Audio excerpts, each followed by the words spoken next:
dispuestos a escudriñar las Sagradas Escrituras como Jesucristo tu Hijo nos enseñó y nos mandó. Queremos conocer más de ti, saber más de tu persona, también entender mejor, Señor, nuestras propias vidas en relación contigo, y por eso necesitamos, Señor, que tú nos ayudes en esta tarde iluminando nuestras mentes y nuestros corazones para entender tu palabra. Señor, te damos gracias por poder emitir este programa en directo a través de la internet, de la red de internet, y que, Señor, te rogamos desde aquí que tú bendigas a las personas que en Colombia, que en Venezuela, que en la península, en diferentes lugares, en Arcos de la Frontera, en Jerez, en Puerto de Santa María, en Las Palmas de Gran Canaria, están viendo esta emisión. Te pedimos, Señor, que tú los bendigas allá donde ellos están, que en este momento puedan sentir de una manera especial tu presencia y sean tocados por el poder de tu Espíritu Santo, Señor. Te lo suplicamos en el nombre de Jesús, dándote a ti siempre todo honor, toda honra y toda gloria, ahora y siempre, por los siglos de los siglos. Amén. Amén. Bien, buenas tardes a todos, hermanos. Vamos a comenzar en esta tarde, este tiempo que tenemos de estudio en la palabra de Dios, pero lo vamos a hacer comenzando con una lectura en el libro de Proverbios, capítulo 6. Proverbios, capítulo 6. Vamos a leer donde lo dejamos la semana pasada. Terminamos en el 15, esta vez vamos a comenzar en el capítulo 16. Perdón, en el capítulo 6, verso 16. 6:16. Dice la palabra del Señor: 6 cosas aborrece el Señor, y aún 7 abomina su alma: los ojos altivos, la lengua mentirosa, las manos derramadoras de sangre inocente, el corazón que maquina pensamientos inicuos, los pies presurosos para correr al mal, el testigo falso que habla mentiras, el que siembra discordia entre hermanos. Bueno, guarda, hijo mío, el mandamiento de tu padre y no dejes la enseñanza de tu madre. Átalos siempre a tu corazón, enlázalos a tu cuello. Te guiarán cuando andes, cuando duermas te guardarán, hablarán contigo cuando despiertes, porque el mandamiento es lámpara y la enseñanza es luz y camino de vida, las reprensiones que te instruyen. Hasta ahí la palabra del Señor. El mandamiento es lámpara y la enseñanza es luz. En el Salmo 119 se dice también que lámpara es a mis pies tu palabra y lumbrera a mi camino, ¿verdad? Así que es por eso que nosotros cada jueves dedicamos un tiempo a escudriñar la Sagrada Escritura, para que la palabra de Dios pueda iluminar nuestras mentes y nuestros corazones con la verdad de Dios. Pero vamos a comenzar pues cantando un cántico al Señor. Dice la palabra del Señor: entrad por sus puertas con acción de gracias, por sus atrios con alabanza. Le damos gracias al Señor por su presencia en medio de nosotros y queremos cantar este himno que dice: Señor mi Dios, al contemplar los cielos. Amén. Señor mi Dios, al contemplar los cielos, el firmamento y las estrellas, al oír tu voz en los potentes truenos y ver brillar al sol en su cenit.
otro como Él. Grande es Él. Mi corazón entona la canción. Cuán grande es Él. Cuán grande es Él. Cuando recuerdo del amor divino que desde el cielo al Salvador envió, aquel Jesús que por salvarme vino y en una cruz sufrió por mí, murió.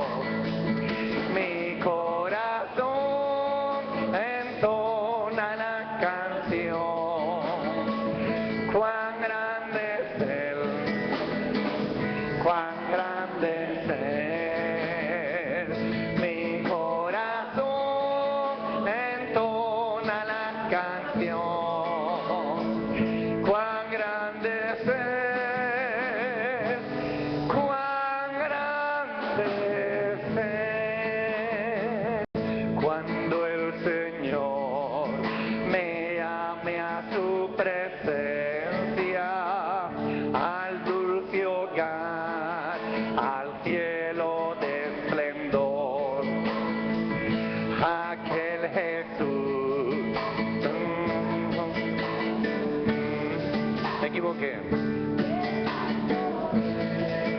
Y su infinito amor, mi corazón entona la canción. Cuán grande es Él, cuán grande es Él. Mi corazón entona la canción.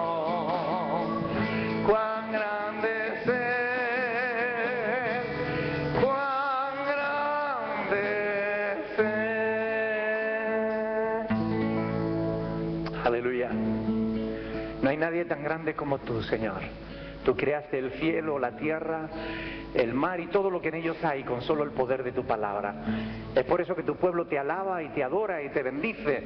Y por eso tu pueblo tiene hambre y sed de ti, Señor. Hambre y sed de conocimiento de tu palabra. Enséñanos, Señor. Necesitamos más de ti, Padre, en el nombre de Jesucristo. Amén. Aleluya. Pueden sentarse, mis hermanos.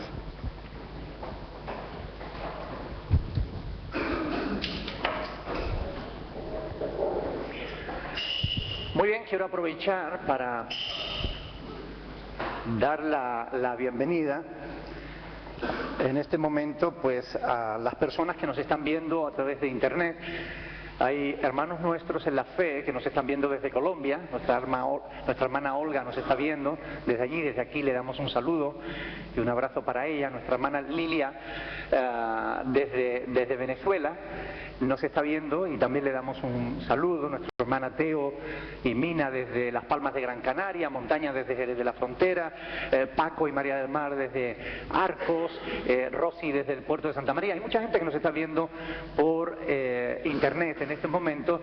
A todos le damos la bienvenida a este estudio y le invitamos para que cada jueves a las 8:30 podamos estar juntos meditando en la palabra del Señor. Amén.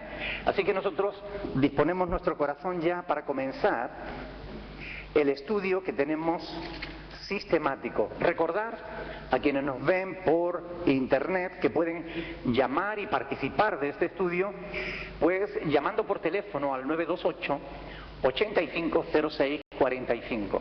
Puedes hacer tu pregunta o puedes participar. Únicamente, por favor, que sean breves para que podamos tener tiempo de avanzar en el estudio. Vamos por el capítulo 22 y nos quedamos en el versículo. ¿Dónde nos quedamos la semana pasada? Estábamos hablando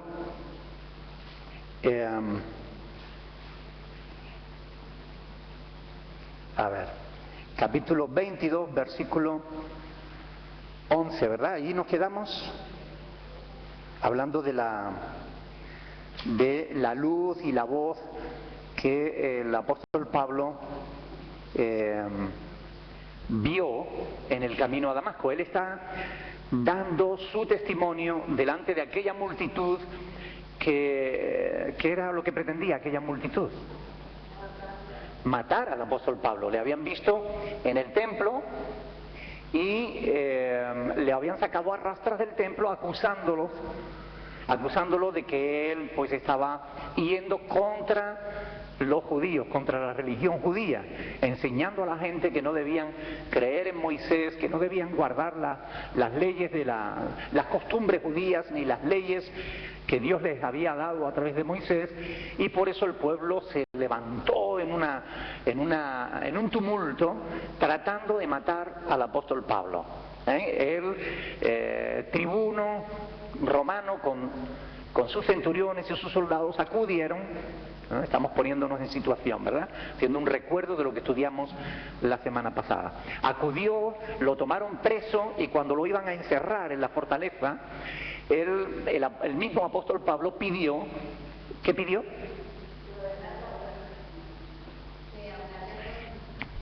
Que le permitieran poder hablar al pueblo. Y Pablo está hablándole al pueblo y está dando su testimonio. Él está presentando su defensa. ¿Ok? Y hemos leído ya todo el capítulo 22 hasta el versículo 11, donde él estaba contando cómo él, por causa de la luz, quedó ciego, no podía ver. Dice: como yo no veía a causa de la luz, dice, y como yo no veía a causa de la gloria de la luz, llevado de la mano por los que estaban conmigo, llegué a Damasco. Así que nos quedamos ahí, ¿verdad? La cuestión es que, con lo grande que a veces el ser humano se cree, ¿verdad? Con lo grande que a veces creemos ser, cuando nos comparamos con otras personas, cuando nos vemos de cara delante de Jesús, qué pequeño nos vemos, ¿verdad? Ahí el apóstol Pablo fue tumbado en su camino. Cristo le salió al encuentro y le dijo: ¿qué haces? ¿Dónde vas? Y ahí Pablo quedó humillado. El apóstol Pablo quedó ciego, indefenso, de tal manera que tenía que ser llevado por otros, porque él ni siquiera podía ver por dónde andaba. Y esa ceguera del apóstol Pablo, esa discapacidad que Jesús le produjo en el camino a Damasco, le hace dependiente.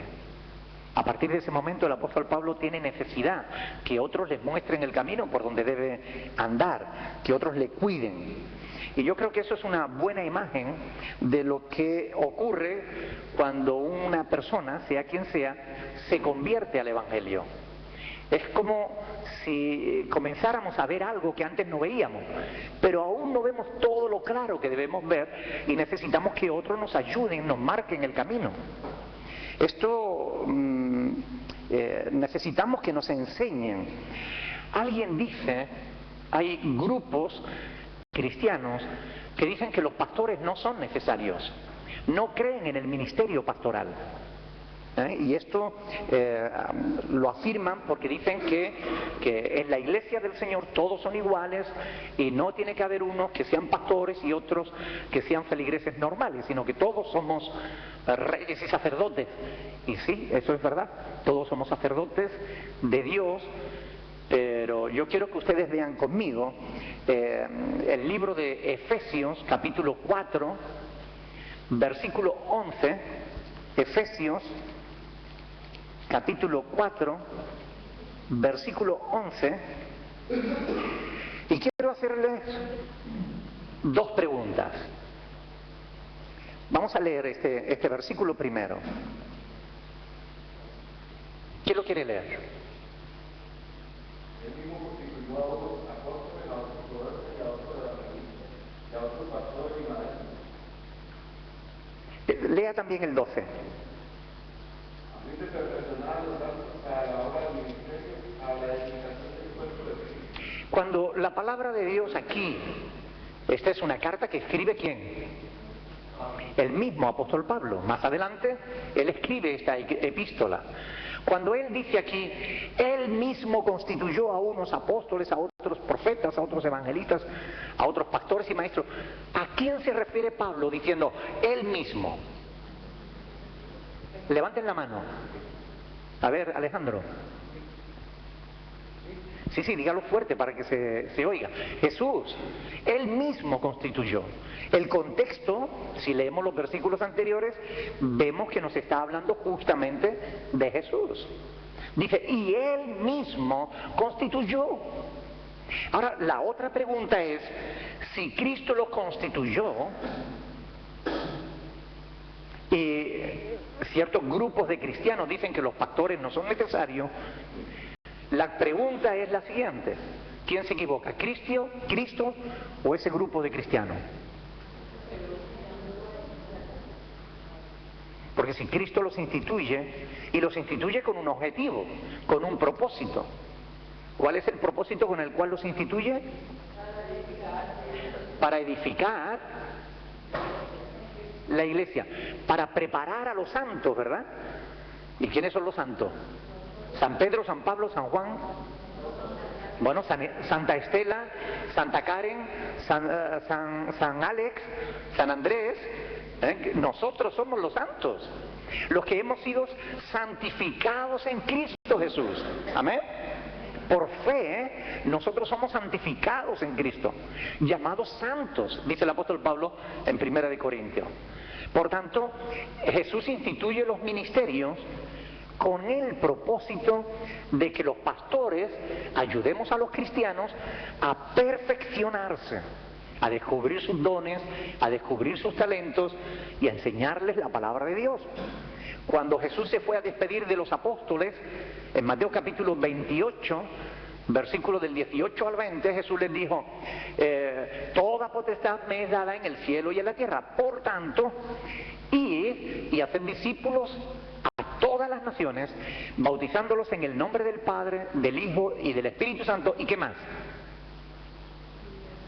Y enseñándoles que guarden todas las cosas que yo os he mandado. Es decir, los apóstoles se quedaron con el encargo de enseñar a otros los mandamientos de Jesús, la palabra de Jesús, las enseñanzas de Jesús. Y los apóstoles delegaron en los pastores esa tarea, porque los apóstoles fueron instituyendo pastores en las iglesias que ellos establecían. No establecieron apóstoles, no establecieron profetas, como algunos nos quieren hacer creer hoy, establecieron pastores. Instituyeron ministerios para la enseñanza de la iglesia.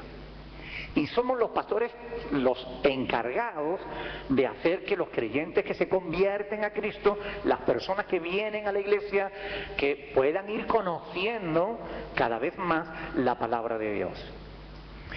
Hoy en día es bien cierto que cada vez la palabra de Dios ocupa un menor lugar en las iglesias.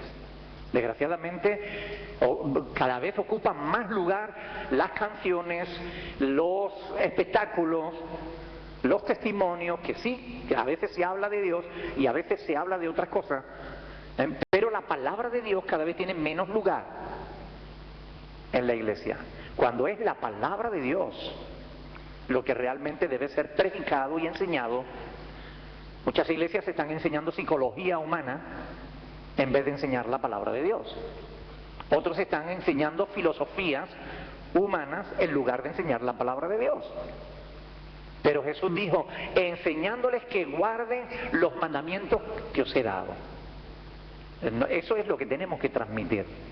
Y los creyentes, las personas que se convierten en cristianos, necesitan que alguien al principio le lleve de la mano. Ahora bien, ¿ustedes creen que cuando los niños son pequeños, verdad que tienen que ser llevados de la manita para que no se caigan? Pero cuando usted ya es adulto, ¿usted todavía va de la manita de su mamá y de su papá? ¿O ya usted camina por sí solo? ¿Verdad? Es decir, lo ideal es que los creyentes, aunque sean como niños durante un tiempo, lleguen a madurar, a crecer en el conocimiento de la verdad para que como cristianos maduros puedan servir a Dios. Lo lógico no es que siempre sigan siendo niños, pero si los pastores fallamos en nuestra tarea de enseñar las Sagradas Escrituras, la iglesia sigue siendo infantil, la iglesia sigue siendo niña. Por eso nosotros no enseñamos solamente, ustedes deben creer esto. Si yo les enseño solo doctrina, lo que ustedes deben creer, les estoy enseñando algo y es importante. Pero además de doctrina, les tengo que enseñar herramientas para que ustedes por sí mismos puedan conocer la palabra de Dios. Para que ustedes no siempre dependan de lo que yo les diga, sino que aún lo que yo les diga, ustedes sean capaces de cuestionarlo.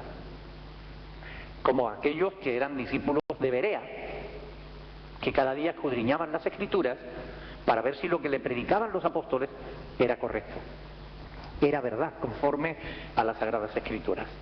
¿Amén? Pablo durante un tiempo, él tuvo la necesidad de ser llevado. No es la iglesia apóstata, la iglesia que se aparta de la verdad, la que instituye pastores. Fue Cristo el que los instituyó. A algunos no les gusta tener pastores porque no les gusta que alguien le enseñe. Creen que ya saben todo lo necesario. Pero yo tuve necesidad de que alguien me enseñara. Y tú tienes necesidad de que alguien te enseñe. Y cuando somos humildes y obedecemos al Señor, crecemos en nuestro conocimiento de la verdad. Pero cuando somos orgullosos y creemos que lo sabemos todo, ahí cerramos nuestro corazón y ya no aprendemos nada. Y somos perennemente niños, cristianos infantiles que no maduran. Y eso no es la voluntad del Señor, ¿verdad? Bien, vamos adelante entonces. Llegué a Damasco, dice, versículo 11 de Hechos 22. Llegué a Damasco, llevado de la mano por los que estaban conmigo, llegué a Damasco. Se me ocurre preguntarle, ¿a dónde? ¿A qué parte de Damasco? ¿A qué lugar llegó? ¿Alguien lo sabe?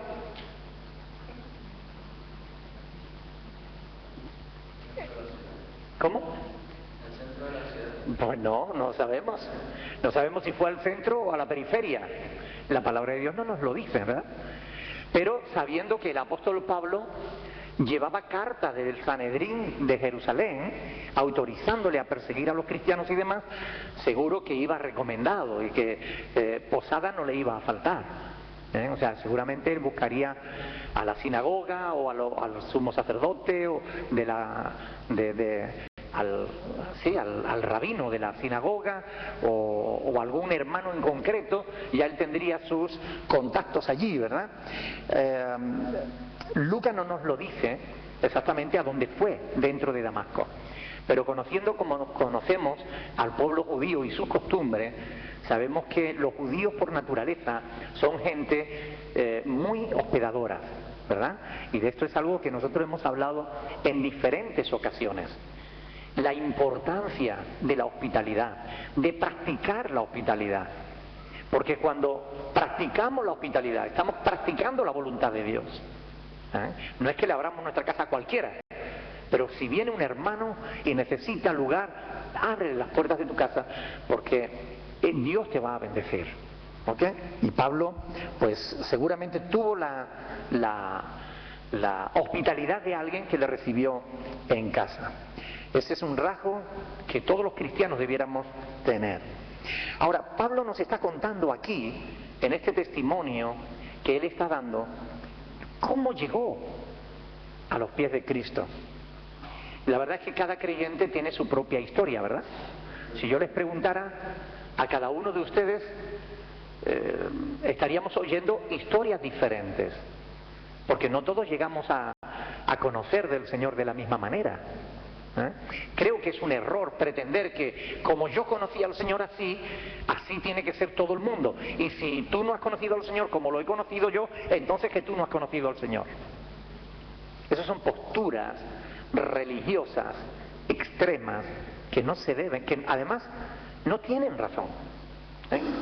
Dios tiene un trato especial con cada persona. Y la experiencia personal tuya no tiene por qué ser igual a la mía. Dios te trata a ti de una manera, a mí de otra. Dios tuvo un trato contigo y te movió las circunstancias de tal manera que tú pudieras conocerle, y las circunstancias que Él movió en mi vida fueron diferentes. Y las que movió en la vida del otro es distinta. Pero sí que es cierto que, sabiendo como sabemos que Dios quiere que todos vengan al conocimiento de la fe, a la salvación, sean salvos y vengan al conocimiento de la verdad, sabemos que Dios va a hacer lo posible para que cada uno de nosotros, cada una de las personas que nos están escuchando por internet, puedan tener su propia experiencia en Cristo. Todos somos llamados. No todos respondemos, pero todos somos llamados. Amén. Y Pablo está contando su experiencia. Versículo 12.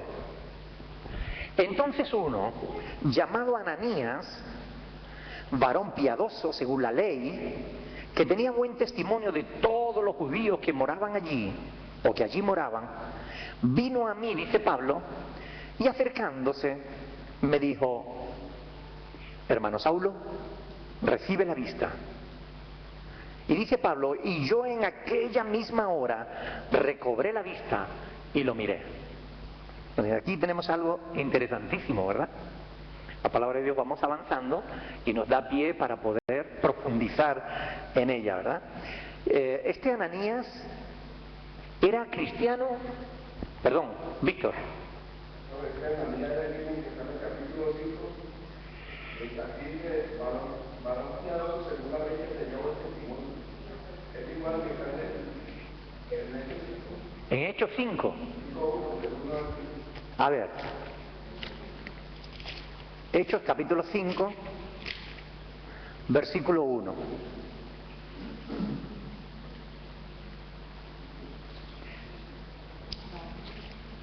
Cierto hombre llamado Ananías, con Safira su mujer, no podía ser el mismo, porque este un poquito más adelante murió. Y además este no era un buen cristiano, este era un cristiano más bien de los malos. Este no tenía buen testimonio, ¿verdad?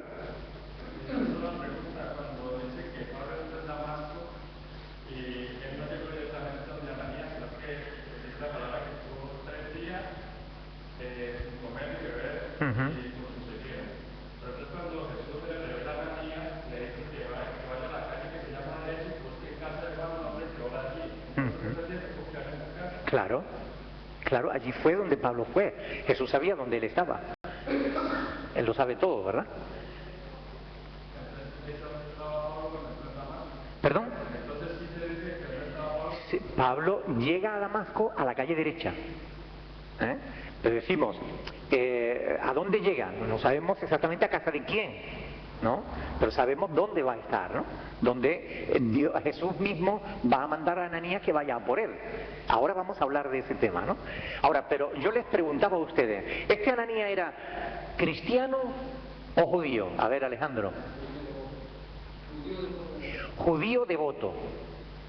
O sea, un judío que conocía la palabra y era devoto, era una persona que tenía fe en Dios y demás, ¿no? ¿Pero era cristiano? Esa es la pregunta.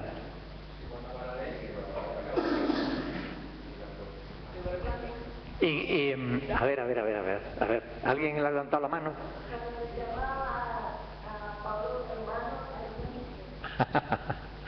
Bueno, hay una cosa interesante que podemos ver, aunque aquí dice que era, varón piadoso según la ley, que tenía buen testimonio de todos los judíos que allí moraban, pero de este Ananías ya se nos ha hablado en el capítulo 9, versículo 10. Vamos a ir al capítulo 9, versículo 10, porque recuerden que Pablo contó este testimonio 3 veces en el libro de los Hechos. ¿Ok? Capítulo 9, versículo 10. Había entonces en Damasco un discípulo llamado Ananías, o sea, que era cristiano, era un discípulo de Cristo. Un discípulo llamado Ananías, a quien el Señor le dijo en visión, Ananías, y él respondió, heme aquí, Señor. Y el Señor le dijo, levántate y ve a la calle que se llama Derecha, y allí ve a la calle y busca en casa de Judas a uno llamado Saulo de Tarso, porque he aquí él ora. Y ha visto en visión a un varón llamado Ananías, es decir, así, que entra y le pone las manos encima para que recobre la vista. Bueno, aquí vemos cómo Ananías no solamente era discípulo de Cristo, sino que era una persona que tenía una buena relación con él, que Dios le hablaba y él le escuchaba, y que además de escucharle, ahora vamos a ver un poco más adelante, además le obedecía. Porque una cosa es escuchar y otra diferente es obedecer, ¿verdad? Pero Ananías era de los que obedecían además, ¿no? Entonces dice, este Ananías, varón piadoso según la ley, que tenía buen testimonio de todos los judíos que allí moraban, Cristo le encarga una misión. ¿Qué es lo que le encarga a Cristo? Que vaya a buscar a Saulo, eso es, que vaya a buscar a Saulo, donde él estaba hospedado, allí en casa de Judas, este no es el Judas que se ahorcó, es otro Judas, es un discípulo. Y allí él tenía una misión. ¿Cuál era la misión que tenía Ananías?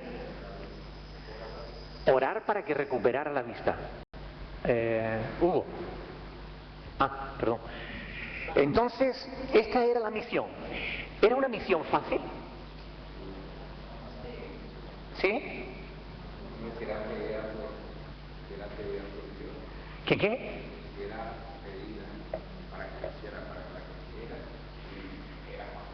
¿Sí? Vamos a ver en el capítulo 9 que estábamos viendo, vamos a ver la respuesta de Ananías que le dio a Jesús. Vamos al capítulo 9 y en el versículo 13 Ananías le respondió a Jesús ¿qué? A ver, Nati, léelo tú, que dijiste que era fácil. Entonces Ananías respondió, Señor, he oído de muchos acerca de este hombre, cuántos males ha hecho a tus santos en Jerusalén. Y aún aquí tiene autoridad de los principales sacerdotes para prender a todos los que invocan tu nombre. Jesús no le estaba encomendando una tarea fácil. Ananías decía, ¿y si me pilla?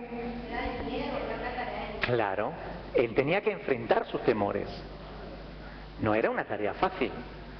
A veces el Señor nos pone en esa tesitura, ¿verdad? A veces el Señor nos dice, a ver, adelante, Óscar.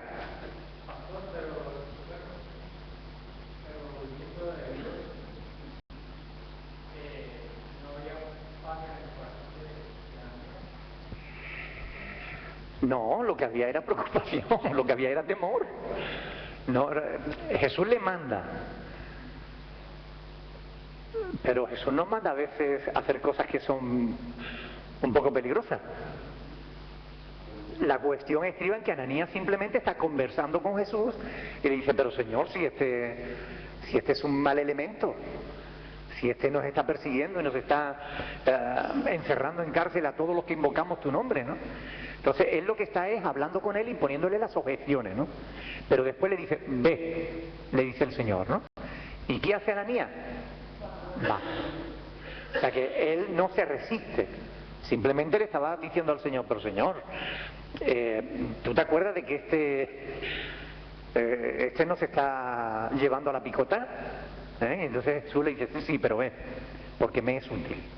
Entonces, no era fácil, tenía que enfrentar sus propios temores y esto algunas veces pues también nos va a pasar a nosotros, ¿verdad? Es como si hubiera un decreto de que todos los inmigrantes de Fuerteventura fueran a la casa y pedirle que vaya al director de la policía y se les presente. Pero no les dé ideas. Pues más o menos es. Bueno, imagínense, ¿no? Siguiente. Ajá. La verdad es que era difícil enfrentar. ¿A quién no le cuesta enfrentar sus temores? ¿Verdad? A veces tenemos temores. Bueno, no sé, si ustedes que son más santos que yo a lo mejor no los tienen. Yo todavía tengo que enfrentar algunos temores algunas veces. Hay situaciones oye, que nos hacen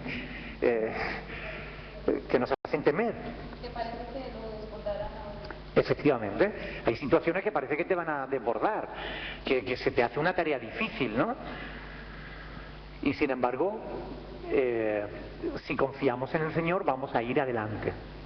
Vamos a obedecer y Dios nos va a mostrar su respaldo. Porque si Dios nos manda que hagamos algo, Él no nos deja solos. Él viene con nosotros. Y Él nos da la fuerza y nos da el ánimo y nos da la capacidad de poder hacer aquello que Él nos manda a hacer. Pero hay situaciones que no son fáciles. Hay que enfrentar esos temores. Ahora bien, Ananías los enfrenta. Él hizo lo que el Señor Jesús le mandó. Y esa obediencia de Ananías nos tiene que ser ejemplo a nosotros. Porque a veces los que nos llamamos cristianos no somos todos los obedientes que deberíamos ser, ¿verdad? Es como los hijos cuando le decimos, recoge estas cosas. Y los hijos, sí, ya voy. Se dicen, por favor, te he dicho que recoja eso. Sí, sí, ya voy. Ahora. Por favor, sí, ahora. Y no somos obedientes, ¿no? A veces Dios nos tiene que coger de la oreja y arrastrarnos, ¿no? Para que hagamos lo que quiere que hagamos, ¿no? Pero en este no fue el caso de Ananías. Ananías tuvo miedo, pero fue valiente, es decir, lo superó. No es que no tuviera miedo, no es que dejara de tener miedo, es que a pesar de su miedo hizo lo que el Señor Jesús le mandó. El valiente no es que no tema, sino que enfrenta sus temores. Ahora fíjense, versículo 13. Vino a mí, dice Pablo, y acercándose me dijo, mala persona, que eres una mala persona, que persigues a la iglesia, que has encerrado a inocentes. ¿Le dijo eso?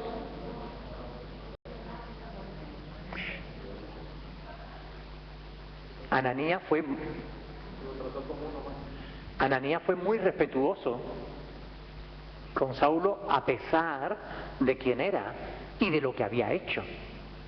Hay muchas posibilidades de que Ananías supiera que él era uno de los que estaban presentes cuando asesinaron a Esteban a pedradas. Esteban fue el primer cristiano que dio su vida por el Evangelio. Y Pablo estaba allí consintiendo en su muerte. Y es posible que Ananías lo supiera. Pero a pesar de todo eso, Ananías llega y lo trata con respeto. Lo trata, pues, con cortesía, con amabilidad. Hermano Saulo, le dice. Puede pasar que lo trate por Dios, lo trate así porque le dice mala persona, ¿no? No, porque si lo hubiera tratado así por miedo, no le hubiera dicho hermano Saulo, le hubiera dicho señor Saulo. Excelentísimo Saulo. No, en realidad él le trató de hermano, ¿no? Tratarle de hermano es decirle, mira, te reconozco como un hermano en la fe, ¿no? Era una forma amable de dirigirse a él, ¿no? A pesar de todo, ¿no? Desde la perspectiva humana, ¿no hubiera sido mejor dejarlo ciego hasta confirmar que había cambiado de actitud, de verdad? Más de uno hubiéramos dicho, Señor, yo voy a esperar 3 o 4 añitos a ver si él demuestra que es una buena persona, ¿no? A ver si vemos que de verdad ha cambiado, ¿no? Pero como él estaba haciendo la voluntad del Señor, tal cual tenía que hacer, mucho que quiera, tenía que hacer la voluntad. Sí, pero a veces nosotros no hacemos eso. Es decir, hemos visto a una persona que ha tenido mala vida y esa persona se convierte y seguimos mirándola con recelo. ¿No hacemos eso algunas veces? A pesar de que Dios ha cambiado a esa persona, nos cuesta ver el cambio en su vida, ¿verdad? Y a veces tratamos a la persona con distancia, ¿no? Con distanciamiento. Cuando si Cristo la ha recibido, nosotros deberíamos recibirla, ¿no? Y es lo que hace Ananías. El Señor lo envía y él lo trata como un hermano y lo recibe, porque el Señor se lo mandó. Él lo recibe. Tenía miedo, sí, pero enfrentó sus miedos e hizo lo que Dios le había pedido.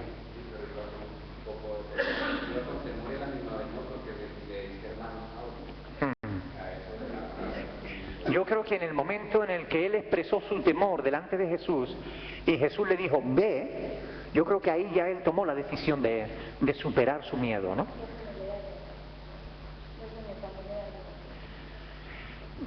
Yo creo que ya ahí él, al tomar su decisión, cuando tú tomas tu decisión de enfrentarte a tus temores, como que los temores se vienen abajo. Hay un dicho popular entre los evangélicos que dice que cuando el temor o la duda llaman a la puerta, si abre la fe no encuentra a nadie. La fe ahuyenta el temor y la duda. ¿Ok? Bien, seguimos entonces adelante. Ananías actuó movido por el mandato de Dios y le recibió, porque si Jesús le recibió, él debía recibirle, ¿verdad? Ahora, fíjense, yo quiero centrar vuestra atención en el versículo 13 sobre la frase que dice Ananías. Y esto es muy interesante porque nos va a dar pie a entrar en un tema interesante. Dice, hermano Saulo, ¿qué le dice? Recibe la vista. Yo quiero que nos paremos ahí y pensemos en esto. Hermano Saulo, recibe la vista. ¿Qué es más fácil? ¿Hacerlo o decirlo? Decirlo se dice fácil, ¿verdad? Ahora, lo importante de este versículo no es la frase de Pablo, no es la frase de Ananías, sino la de Pablo. Porque él dice, recibe la vista. Y dice Pablo, y yo en aquella misma hora, ¿qué dice? Recobré la vista y lo miré. Y esto es lo interesante aquí, ¿no? Que Pablo testifica que cuando él le dijo, recibe la vista, la recibió. Yo creo que cualquier persona le puede decir a otra, tú eres sano. ¿Verdad? Cualquier persona le puede decir a otra que esté enferma, le puede decir, tú estás sano, recibe sanidad. Eso lo podemos decir cualquiera, ¿cierto o no? Otra cosa es que la persona sea sana. Y hay una gran diferencia en esto. Y yo quiero que prestemos atención a este tema porque es muy importante. Vamos a ir a Mateo capítulo 9, versículo del 1 al 8. Mateo capítulo 9, del 1 al 8.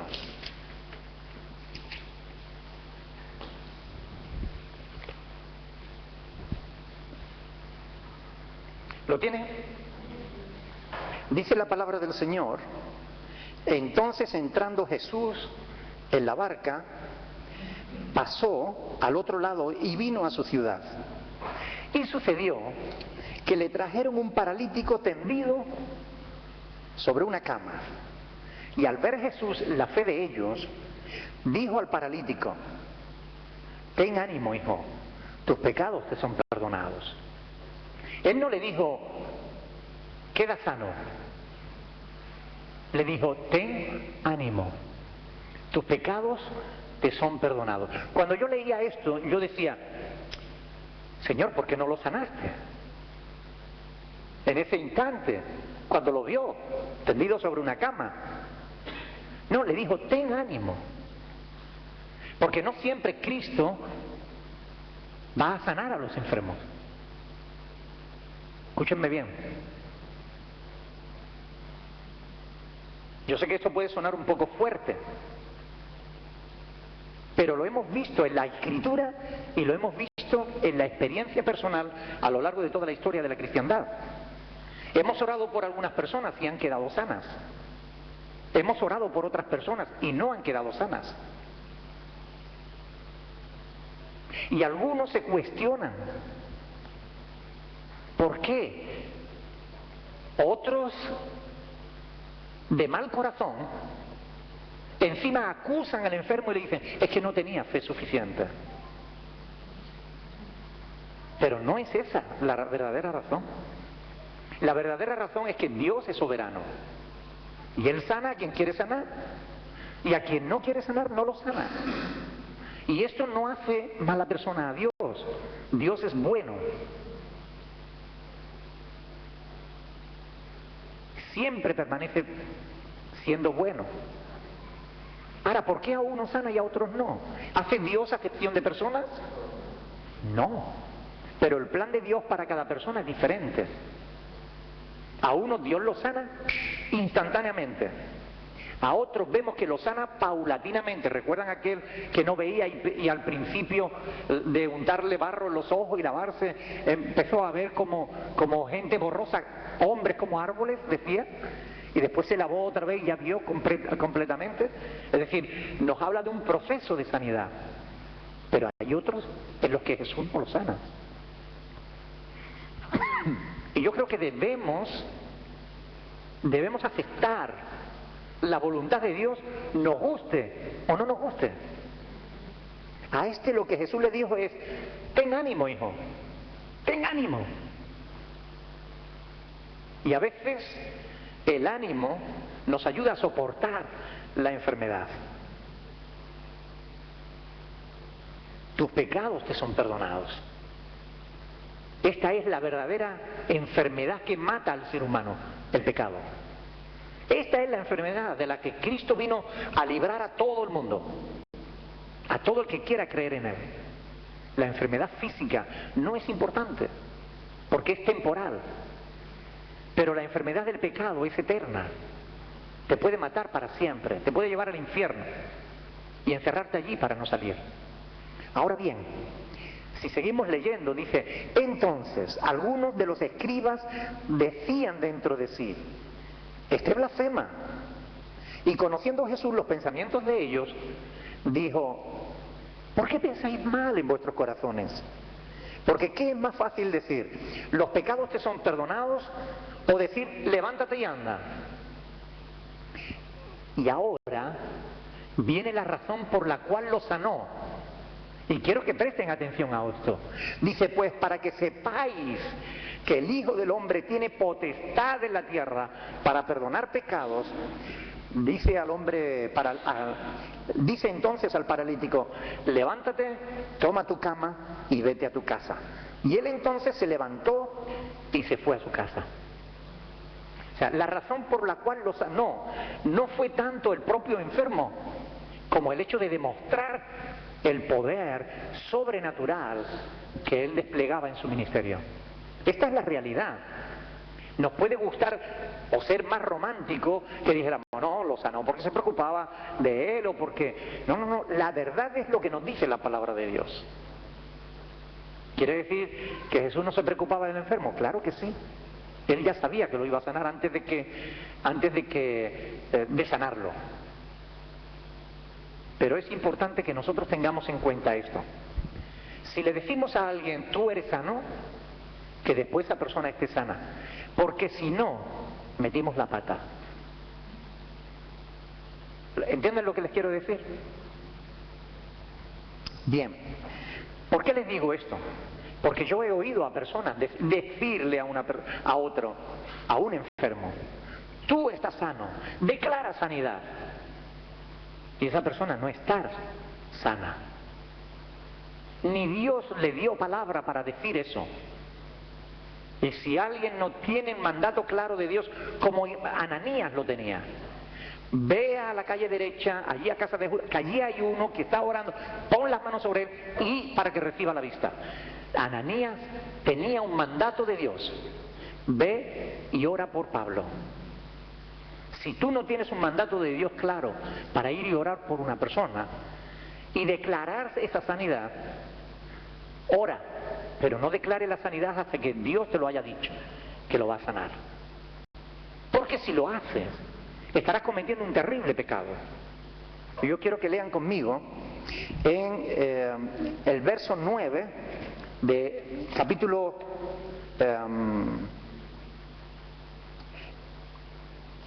capítulo 9, 17 de Hechos, capítulo 9, 17.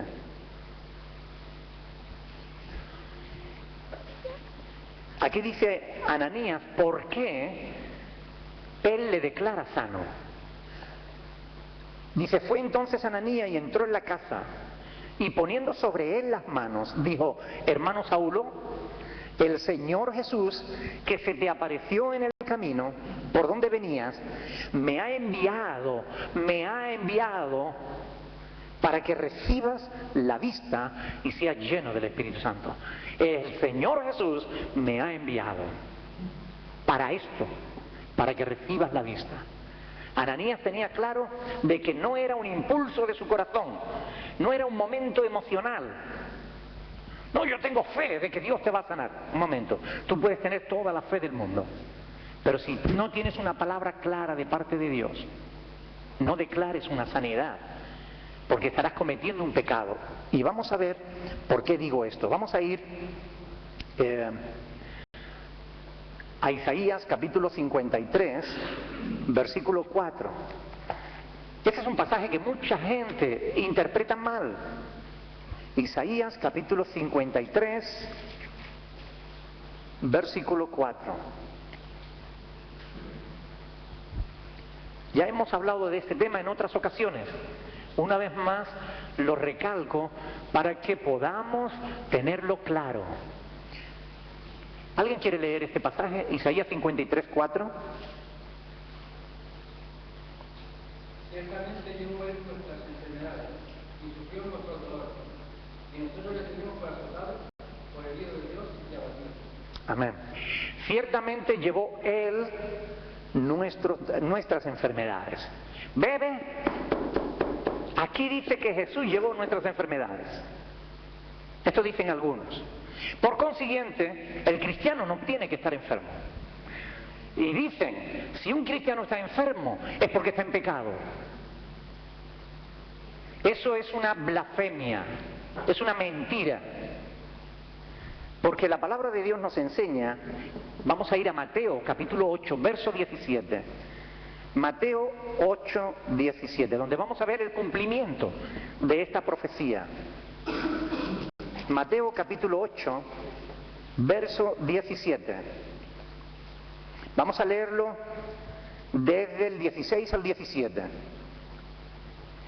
Cuando llegó la noche, trajeron a él muchos endemoniados, y con la palabra echó fuera a los demonios y sanó a todos los enfermos.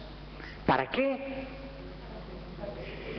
Para que se cumpliese lo dicho por el profeta Isaías, cuando dijo, él mismo tomó nuestras enfermedades y llevó nuestras dolencias. Es decir, el cumplimiento de Isaías está aquí. Jesús sanó nuestras enfermedades en su ministerio público. Cuando él pasó sanando a los enfermos, liberando a los endemoniados, se cumple Isaías capítulo 53, verso 4. No se cumple en la cruz del Calvario como dicen algunos, se cumple aquí, en las sanidades que él hizo. Ahora, algunos con una teología bastante simplista dicen, bueno, es que si Dios es bueno, Dios no quiere que nadie sufra. Y si Dios no quiere que nadie sufra, no querrá que sus hijos estén enfermos. Entonces, si Dios no quiere que sus hijos estén enfermos y un cristiano está enfermo, entonces que o no es hijo de Dios o está en pecado. Ese simplismo teológico demuestra una falta de amor enorme. Hay que conocer un poquito más las Escrituras. Hay que hincar un poco más los codos y las rodillas y escudriñar las Sagradas Escrituras para comprobar la verdad. Vamos a seguir adelante porque creo que el infantilismo religioso es muy peligroso. Adelante, Hugo. No, pero uno puede orar pidiendo la voluntad de Dios en la Evidentemente, evidentemente. ¿Creemos que Dios sana? Por supuesto. ¿Creemos que Dios escucha nuestras oraciones? Por supuesto. Ahora, lo que no podemos es mandarle a Dios que haga lo que nosotros queramos. Él es el Señor, nosotros sus siervos. Yo no puedo exigirle a Dios que sane a una persona, ni reclamar la sanidad para esta persona. Señor, porque tú lo prometiste. Eso es falso. Eso es falso. ¿Entendemos? Ahora,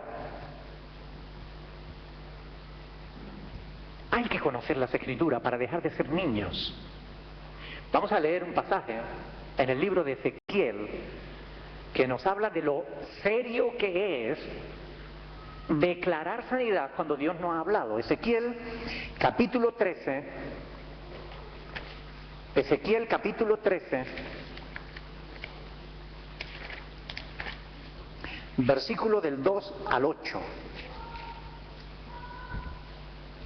Aunque aquí el Señor está hablando sobre el pueblo de Israel y está hablando de los profetas de Israel, la enseñanza es fácilmente aplicable a la iglesia. Por lo que estamos diciendo, porque hay quien se pasa o se quiere hacer pasar por profeta sin serlo. Así que vamos a leer este pasaje muy interesante. Ezequiel 13, versículo 2. Hijo de hombre, dice la palabra del Señor, profetiza contra los profetas de Israel que profetizan y diles a los que profetizan, ¿en qué? En su propio corazón, oíd palabra del Señor. Así ha dicho Dios el Señor. Ay de los profetas insensatos que andan en pos de su propio espíritu y nada han visto. Es decir, no andan por las visiones de Dios, por lo que Dios les muestra, sino por las visiones de su propio corazón. ¡Ay de estos profetas!, dice el Señor. Como zorras en los desiertos fueron tus profetas, oh Israel. No habéis subido las brechas, ni habéis edificado un muro alrededor de la casa de Israel para que resistáis firme en la batalla en el día del Señor. Vieron vanidad y adivinación mentirosa. Dicen, ha dicho el Señor, y el Señor no los envió. Con todo, esperan que Él confirme su palabra, la palabra de ellos. ¿No habéis visto visión vana? ¿Y no habéis dicho adivinación mentirosa? Pues decís, dijo el Señor, no habiendo yo hablado. Por tanto, así ha dicho el Señor.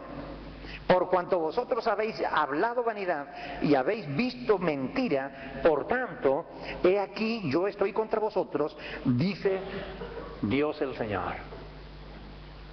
Es decir, ¿quiénes somos nosotros para hablar en el nombre de Dios si Dios no nos ha dado primero una palabra para hablarla? ¿Cómo nos atrevemos a decir, hermano, tú estás sano, el Señor te ha sanado, cuando realmente Dios no te ha dicho eso? En cierta ocasión, yo estaba visitando a un hermano que ya está con el Señor. A un hermano, muchos de ustedes le han conocido, el hermano Beto, un hermano argentino grandote que estuvo entre nosotros muy poco tiempo, estuvo 1 año y algo. Él estaba en un proceso de cáncer y Dios quiso llevarlo con él. Ustedes no se pueden imaginar lo difícil que es preparar a una persona para aceptar que su vida se termina. Es difícil. Hay que estar allí, hay que estar aconsejándolo, hay que estar animándolo, hay que estar enseñándolo con la palabra de Dios, preparando su corazón para entender que esta vida no es todo lo que hay hay una vida mejor esperándonos en los cielos con Cristo, que este cuerpo que aquí nos duele y se enferma, en el Señor estamos esperando un cuerpo nuevo donde ya no va a haber dolor, ni clamor, ni llanto, ni enfermedad. No se pueden imaginar lo difícil que es preparar a un hermano para asumir que en poco tiempo va a partir para encontrarse con su Creador. Un día un hermano me dijo, quiero ir contigo al hospital. Y yo le dije, ven. Y estando hablando con el hermano, animándolo, apoyándolo, Al otro no se le ocurre otra cosa que decir, hermano, declara que está sano en el nombre del Señor. Me enojé en ese momento y lo eché de la habitación. Haga usted el favor de salirse de aquí de la habitación. Espéreme fuera, por favor. Y hablé con Beto y le dije, hermano, perdónalo, porque él es un ignorante que no conoce las Sagradas Escrituras. No se lo tenga en cuenta. Después de 1 año y medio de estar orando por él, estaba claro que Dios no lo quería sanar. Si Dios lo hubiera querido sanar, lo hubiera sanado mucho antes. Pero estaba claro que Dios no era ese propósito. Por alguna razón, Dios lo quería tener consigo. ¿Y quiénes somos nosotros para decidir otra cosa? A veces nuestra incredulidad se viste de fe. Nuestra incredulidad de que nos espera una mejor vida, el no creer eso, nos hace aferrarnos a esta. Y disfrazamos nuestra incredulidad de fe, diciendo, declara sanidad. No, no hay sanidad cuando no hay sanidad. La hay cuando la hay. Y cuando la hay decimos amén a eso. Yo he visto sanidades milagrosas, verdaderamente milagrosas. Personas ya que le quedaban horas de vida. Los he visto con un cáncer terminal, absoluto. Y los he visto recuperarse. Pero hay momentos y momentos, hay personas y personas, hay situaciones y situaciones. Y lo importante en estos temas es intentar oír a Dios. Siempre oír a Dios. Si Dios te dice, si Dios te envía, tú ve en fe y con plena certeza de que Dios te va a respaldar. Y tú vas a declarar una sanidad y esa sanidad se va a demostrar sobre la marcha. Pero si Dios no te habló, simplemente persiste orando. Hasta el último momento nosotros oramos por la sanidad. Señor, por favor, sánalo, lo queremos con nosotros. Sánalo, te lo suplicamos en el nombre de Jesús. Pero sea tu voluntad, no la nuestra. Porque Él es Dios, nosotros no. No es Él quien tiene que hacer lo que nosotros le decimos. Somos nosotros los que tenemos que hacer lo que Él diga. ¿Amén? ¿Alguna pregunta? Mario. Me parece que hasta Pablo, apóstol de una enfermedad, Pablo, Timoteo, muchos personajes importantes de las Sagradas Escrituras sufrieron enfermedades. Y a unos Dios los sanó y a otros no. Lo importante es que si tú estás enfermo y Dios no te sana, busca en Él la fuerza para soportar la enfermedad. Y Él te la va a dar. Él te dirá, ánimo, hijo mío, ánimo. Y Él estará ahí para darte ese ánimo. Y te dará esa fortaleza. Yo conozco una señora, una hermana, que hasta que ella falleció, hasta que ella partió, ella se levantaba cada mañana sabiendo que iba a pasar unos dolores terribles. Cada mañana que ella abría sus ojos a un nuevo día, sabía que iba a tener dolores. ¿Saben qué? Yo nunca la oí quejarse. Nunca. Si le preguntaba, ella decía, ¿te duele mucho, hermana? Y ella decía, pero el Señor me da fuerzas. El Señor me da fuerzas. Y día a día ella recibía el poder necesario para superar ese día. Para mí esa hermana fue un ejemplo de fe, de constancia, de amor a Dios. Hay quien solo ama a Dios cuando Dios le da todo lo que le pide. Pero a veces no nos da Dios todo lo que nos pide, todo lo que le pedimos. Ese evangelio es falso. A veces Dios te da lo que te conviene. Nada más. ¿Alguna pregunta? Bien, seguimos entonces adelante. Ananías sí fue enviado por Jesús. Ananías sí iba con el mensaje de que Dios iba a devolverle la vista. Ananías no pecó al decirle, hermano Saulo, recibe la vista. Pero ¿cuántas veces, cuántas personas han quedado en vergüenza declarando sanidades que después no han sucedido?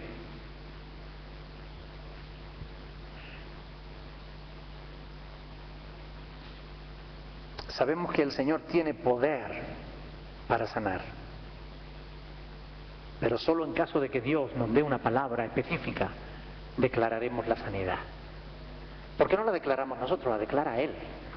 Nosotros solamente testificamos de lo que Él ha hecho, porque no somos nosotros los que hacemos la sanidad. A veces hablamos como si nosotros fuéramos los que sanamos, como si el poder estuviera en nosotros. Versículo 14. Vamos a Hechos, ya estamos terminando. Hechos, capítulo 22, versículo 14.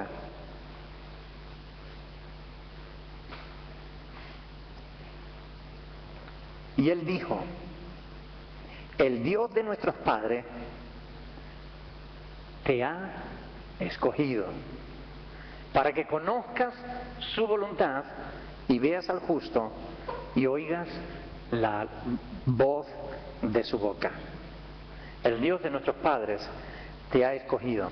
Y yo creo que Dios nos ha escogido no solo a Pablo, nos ha escogido también a todos nosotros.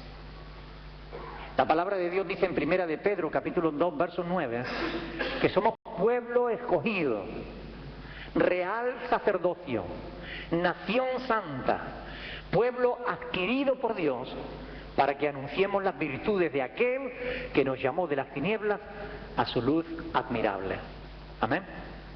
Somos escogidos. Muchos son los llamados, pocos los escogidos. ¿Quiénes son los escogidos? Los que responden, sí, Señor, cuenta conmigo. Tengo una duda como referente a lo de antes. Pero no puede ser que alguna enfermedad pueda ser que venga por causa del pecado. Claro, hay enfermedades que vienen por causa del pecado. Es decir, si una persona es alcohólica, tiene muchas posibilidades de padecer de una cirrosis.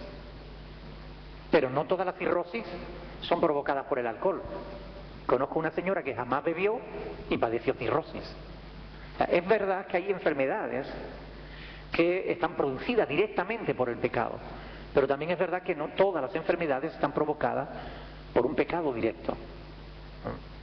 Conozco un chico que murió por SIDA porque era drogadicto. Conozco un bebé que nació con SIDA. El bebé no era culpable.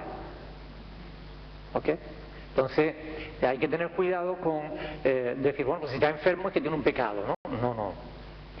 En cierta ocasión los discípulos le dijeron, maestro, ¿quién pecó? ¿Este o sus padres para que este haya nacido ciego? Y Jesús dijo, ni este ni sus padres, sino que esta enfermedad es para que la gloria de Dios sea manifestada. Amén.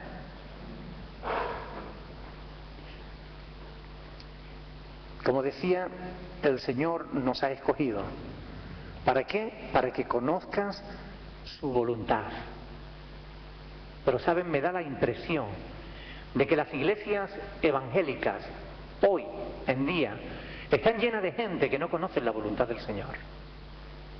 Me da la impresión de que las iglesias están llenas de gentes que no cogen la Biblia sino para ir a la iglesia.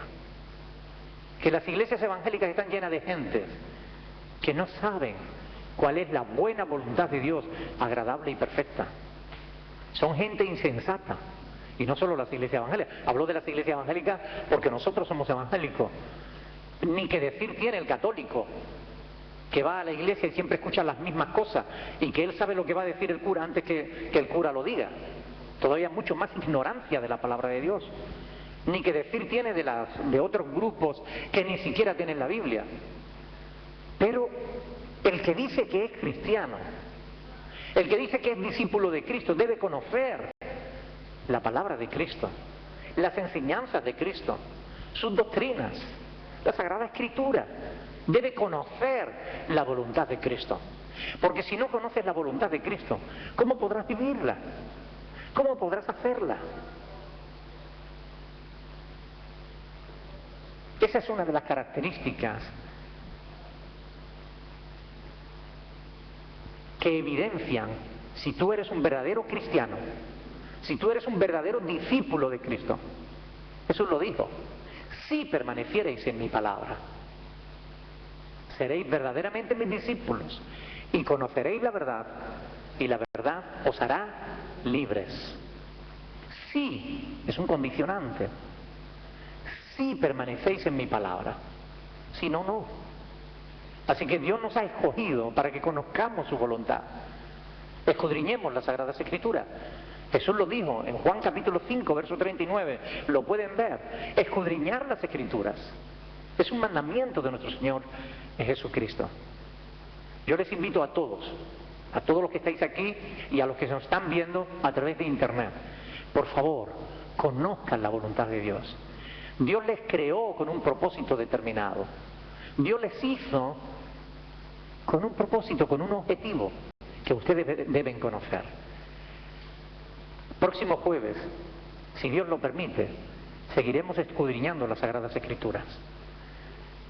Si tienen alguna duda o alguna pregunta, por favor escríbanos a través del correo electrónico, de la página web o a través de cualquier otro medio, del Facebook, como sea. Escríbanos, póngannos sus dudas, escríbanos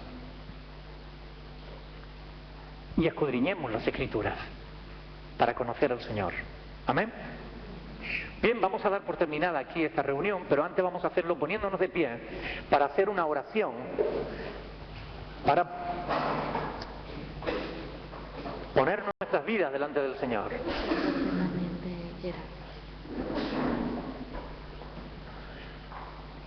Tenemos un buen motivo para orar, porque nuestro hermano pastor Gerhard, un pastor inglés que él tiene la congregación en Corralejo, él viene a las reuniones de pastores, él está enfermo. Él ha estado ingresado varios días en el hospital, le dieron el alta, pero no está bien del todo. Él tiene un problema sanguíneo y posiblemente le tengan que amputar un dedo del pie. Entonces, por favor, estemos orando.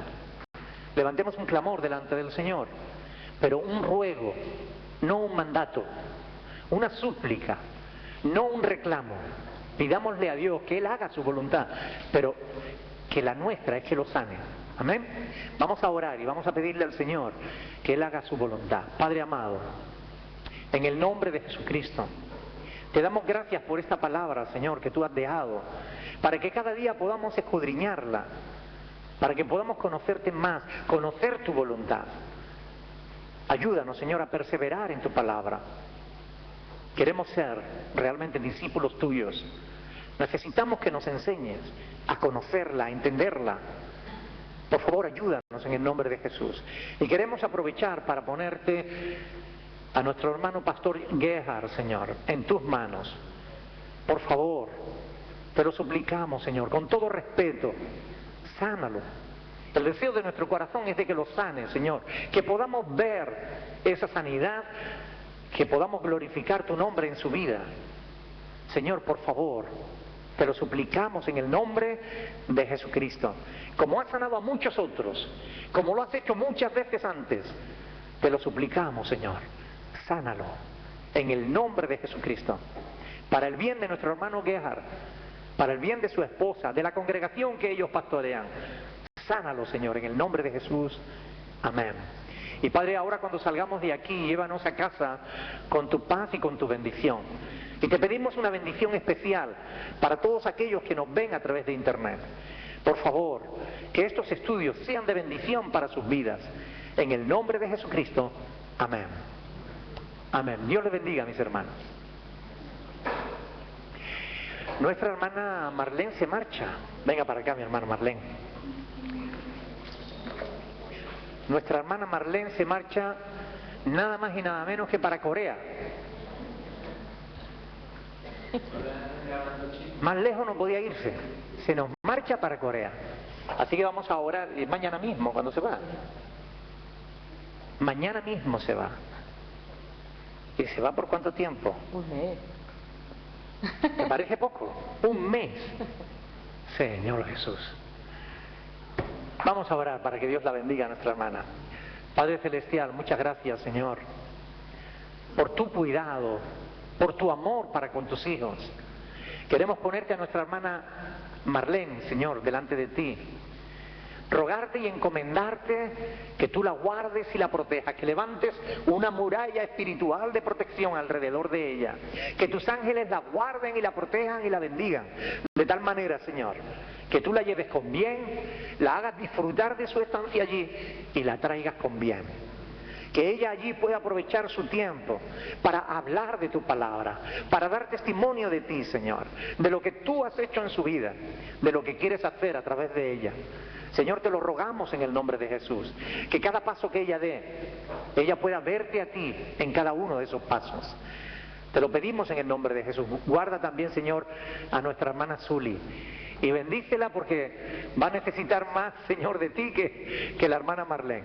Bendícela, Padre, para que ella sepa estar firme, para que ella sepa en todo momento, Señor, estar bien intercediendo por su mamá y firme en tus caminos, Señor. Padre, gracias porque podemos confiar en ti. En el nombre de Jesús. Amén.